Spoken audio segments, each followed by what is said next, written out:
ഒരു kitchen renovate ചെയ്യുമ്പം 5 കാര്യങ്ങൾ ശ്രദ്ധിക്കണം. വളരെ ഇമ്പോർട്ടൻ്റ് ആയിട്ടുള്ള പോയിന്റ്സ് ആണ്.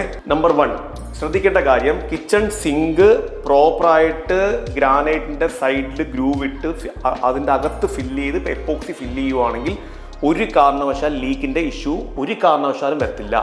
രണ്ടാമത്തെ കാര്യം, സിങ്ക് ഈ ഡയറക്ഷനിലാണ് നമ്മൾ ഫിക്സ് ചെയ്യുന്നുണ്ടെങ്കിൽ കിച്ചൺ ഡിസൈൻ ചെയ്യുമ്പോൾ അതിൻ്റെ GTPT നമ്മൾ മുകളിൽ തന്നെ കൊടുക്കാൻ ശ്രമിക്കണം. കാരണം നമുക്ക് ഇവിടെ വെക്കുന്ന പ്ലേറ്റ്സിൽ നിന്ന് ഡ്രെയിൻ ആവുന്ന വെള്ളമെല്ലാം നമുക്ക് ഈസി ആയിട്ട് സിങ്കിലോട്ട് കളയാൻ സാധിക്കും.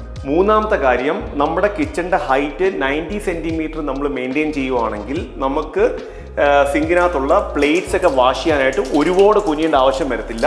സോ 90 സെൻറ്റിമീറ്റർ മാക്സിമം മെയിൻറ്റെയിൻ ചെയ്യാൻ ശ്രമിക്കണം. നാലാമത്തെ കാര്യം, നമ്മൾ 90 സെൻറ്റിമീറ്റർ കിച്ചൻ്റെ ഹൈറ്റ് മെയിൻറ്റെയിൻ ചെയ്യുകയാണെന്നുണ്ടെങ്കിൽ വെക്കുന്ന ഹോബ് ഗ്രാനൈറ്റ് കട്ട് ചെയ്ത് തന്നെ വെക്കാൻ ശ്രമിക്കണം. അല്ലാന്നുണ്ടെങ്കിൽ ഹൈറ്റ് കൂടിപ്പോവും, കുക്ക് ചെയ്യാൻ ബുദ്ധിമുട്ടായിട്ട് തന്നെ വരും. അഞ്ചാമത്തെ കാര്യം, ഒരു കിച്ചൻ്റെ ഡിസൈൻ കഴിഞ്ഞ് അതിൻ്റെ മാനുഫാക്ചറിങ് കഴിഞ്ഞ് കഴിഞ്ഞാൽ എവറി 3 മാസം കൂടുന്തോറും ഒരു സർവീസ് നമ്മൾ പ്രോപ്പറായിട്ട് നമ്മൾ കൊടുക്കുകയാണെന്നുണ്ടെങ്കിൽ ഈ പറയുന്ന ഹിഞ്ചസും ബാക്കിയുള്ള കാര്യങ്ങളൊക്കെ പ്രോപ്പറായിട്ട് ടൈറ്റ് ചെയ്യുകയൊക്കെ ചെയ്യുവാണെങ്കിലും അകം ഒന്ന് പ്രോപ്പറായിട്ട് ക്ലീൻ ചെയ്യുവാണെങ്കിൽ കോക്രോച്ചിൻ്റെ ഇഷ്യൂവും മറ്റുള്ള ഇഷ്യൂസൊന്നും ഒരു കാരണവശാലും ഉണ്ടാവത്തില്ല.